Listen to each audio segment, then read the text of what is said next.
పశ్చిమ బెంగాల్లో అమిత్ షా గారు సొంతంగా ఒక సర్వే చేశారు. ఆ సర్వేలో 100 నుంచి 112, 113 స్థానాలకు మించి రావు అనే విధంగా ఆ సర్వేలో తేలింది. ఇది అమిత్ షా సొంతంగా చేసుకున్నటువంటి సర్వే, ఆయన టీం చేసినటువంటి సర్వే. ఇది పార్టీకి సంబంధం లేదు. ప్రతి పార్టీ కూడా సొంతంగా కొన్ని సర్వేలు చేయించుకుంటారు. అది ఏ పార్టీ అయినా సరే సర్వేలు చేయించుకుంటారు. ఇది ఇక్కడ సర్వేలు చేయించుకొని ప్రచారం చేస్తారు.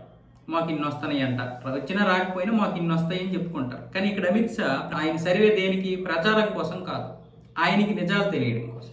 మరి 100 నుంచి 112 అంటే అమిత్ షా గారు భయపడుతున్నారా, సంతోషంగా ఉన్నారంటే సంతోషంగా ఉన్నారు. లాస్ట్ టైం బీజేపీకి 65 వచ్చాయి, మిత్రపక్షాలతో కలిపితే 75 వచ్చాయి. ఇప్పుడు ఓటు శాతం పెరిగి 110 నుంచి 112 స్థానాల వరకు వస్తాయి అంటే ఒక విధంగా మంచిదే. అయితే సరిపోద్దా విజయానికి? సరిపోదు. 148 కావాలి. మరి 148 కావాలంటే ఇంకెన్ని కావాలి? కనీసం 30 స్థానాల్లోనైనా ప్రభావం చూపించాలి. అంటే ఇంకా ఇవి కాకుండా కనీసం 30-40 స్థానాల్లో ప్రభావం చూపితే కానీ 150కి రాలేదు. అంటే 200 స్థానాల్లో ప్రభావం చూపించగలిగితే కానీ ఇప్పుడు 150 స్థానాలు రావు. 150 స్థానాలు వస్తే కానీ అధికారంలోకి రాలేదు. సో ఇలాంటి పరిస్థితుల్లో బీజేపీ ఏం చేయాలి?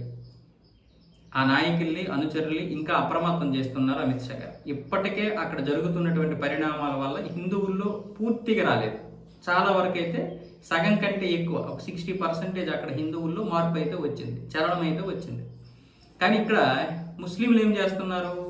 మైనార్టీలు ఇంకా రెచ్చగొడుతున్నారు. అంటే ఎస్సీ ఎస్టీ వాళ్ళని కూడా, ఎలాగో మైనార్టీలు ముస్లిమ్సే, కానీ ముస్లిమ్స్ అలా ఉంటారు కదా, మమతా బేగంకి ఫుల్ సపోర్ట్. ఎస్సీ ఎస్టీ వాళ్ళు ఎక్కడ మనసు మార్చుకుంటారో అని వాళ్ళు కూడా రంగంలోకి దిగిపోయి ఇప్పుడు మనం వీళ్ళకే ఓటేయాలి, మమతా బేగంకి ఓటేయాలి, మమతా బెనర్జీకి ఓటేయకపోతే మన భవిష్యత్తు లేదు, బీజేపీ వస్తే మన మొత్తం భూములు లాక్కుంటుంది, మన ఇల్లు లాక్కుంటుంది అని వీళ్ళు ప్రచారం చేస్తున్నారు ముస్లిమ్స్. ఎందుకంటే బీజేపీ వస్తే ముస్లింలు తాట తీస్తారు, రోహింగ్యాల్ని కనీసం కొంతమందినైనా పంపించేస్తారు అనే భయంతో ఉన్నారు. సో ఈ నేపథ్యంలో జరిగినటువంటి పరిణామాలు, ఆయన చేసినటువంటి సర్వేలో ఎలాగో 100 నుంచి 112 వస్తాయి కాబట్టి మనం అధికారంలోకి దగ్గరగానే ఉన్నట్లు భయపడకండి.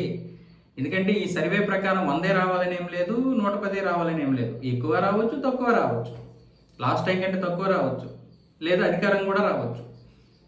అదేం చెప్పలేం. ఇవి కేవలం సర్వేలు అంతే. వీళ్ళు ప్రతి నియోజకవర్గంలో ఒక 200-300 మందిని సర్వే చేస్తారు. దాన్ని బట్టి మన అనాలిసిస్ చేస్తారు, విశ్లేషిస్తారు, అంతే తప్ప ఇది పూర్తిగా నిజమని ఏమి నమ్మలేము. సో మన యొక్క సర్వేలో మరో 30-40 స్థానాలు వస్తాయని తేలితే మన సర్వేలో, అప్పుడు మనం అధికారంగా దగ్గర ఉన్నట్లే. కాబట్టి మనకి ఇంకా సమయం లేదు. ఈ వారం రోజులు ఎంత వీలైతే అంత ప్రచారం చేయాలి, ఎంత వీలైతే అంత ప్రజల్లో చైతన్యం తీసుకురావాలి. వాళ్ళు ఏ విధంగా అయితే మైనార్టీల్లోనూ వీళ్ళందరూ చైతన్యం తీసుకొస్తున్నారు, మనం కూడా హిందువుల్లో చైతన్యం తీసుకురావాలన్న విధంగా అమిత్ షా గారు ఇప్పుడు అనుచరులకి, నాయకులకి దిశానిర్దేశం చేశారు. సో ఇదే విషయం ఇప్పుడు అక్కడ జరుగుతుంది. సో మరొక 10-15 స్థానాల్లో కనుక ప్రభావం చూపగలిగితే సర్వేల పరంగా, ఆ తర్వాత ఓట్ల పరంగా కూడా మారుతాయి, పరిస్థితులు మారుతాయి. అమిత్ షా ఏమంటున్నారు? పోన్లే సరే, ఈసారి మనం విజయం కోసమే పోరాడుతున్నాం, మనం విజయం కంటే కూడా మమతా బేగం ఓడిపోవాలి, ఆవిడ ఓడిపోకపోతే ఇంకా రాష్ట్రం నాశనం అయిపోతుంది. అది కదా వాళ్ళ ప్లాన్. దానికి ఒక 10-15 స్థానాల్లో లేకపోతే 5 స్థానాల్లో ఓడిపోయినా నష్టమేమీ లేదు. బీజేపీ ఎంత బలంగా ఏర్పడుతుందో అక్కడ ఆవిడని ఎంత ప్రొటెక్షన్ చేయాలో, ఆ పార్టీని, ఆ రాష్ట్రాన్ని కాపాడడానికి అవకాశం ఉంటుంది ఎక్కువ స్థానాలు వస్తే. బీజేపీకి అక్కడ గెలుపు కంటే కూడా మమతా బేగం ఓటం చాలా ఇంపార్టెంట్. దానికోసమే పోరాడుతున్నారు వాళ్ళు. ఎందుకు పోరాడుతున్నారు, ఎందుకు ఓటమి అనేది మీకు తెలిసిందే. ప్రతి వీడియోలో చెప్తూనే ఉన్నాను పశ్చిమ బెంగాల్లో జరుగుతున్నటువంటి పరిణామాలు ఏంటనేది.